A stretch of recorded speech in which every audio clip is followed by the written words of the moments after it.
Richard Neer, backstage at the Bottom Line with Dave Herman over WNEW FM in New York. And of course, we're here tonight for the third evening, the fifth performance of Bruce Springsteen. Dave, you were at opening night. Do you have any impressions you'd like to share with the audience? Well, I think I mentioned on my show the next morning that over the last couple of years, since Bruce Springsteen's first album came out, that I personally had not been all that turned on, not so much by Bruce, because he's fantastic, but before the records came out, there was like so much pre-publicity on him that I had this kind of avergence to really getting into it. But when I saw him Wednesday night here at the Bottom Line, I think it was a rock and roll show unlike anything I've ever seen. At least I've ever seen in 5 or 6 years.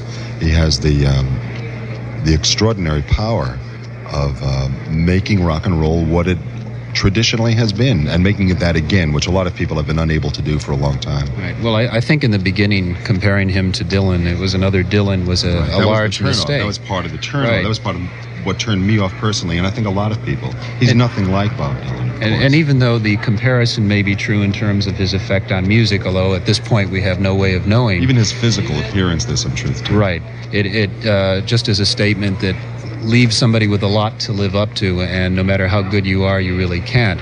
Well, his music is totally unique. He's Bruce Springsteen. He's no one else. He's not like anyone else. He is unique, and he is new, and he is fresh, and of course, his rock and roll is based on music that goes back not only to Dylan but long before that.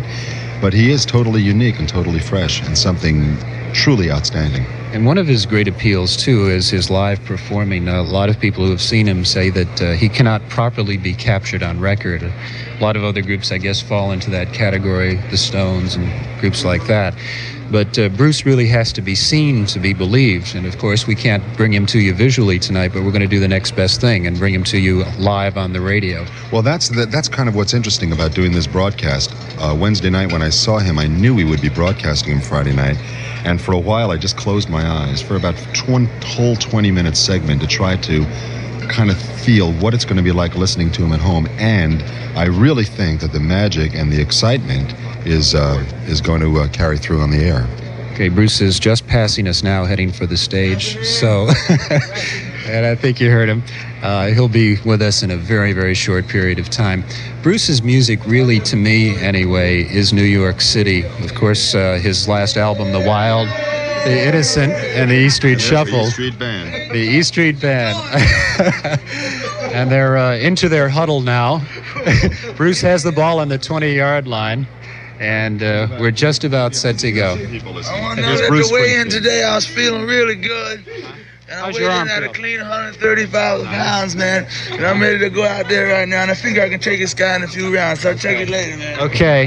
For the heavyweight championship of the world now, we turn you over to the stage and Bruce Springsteen.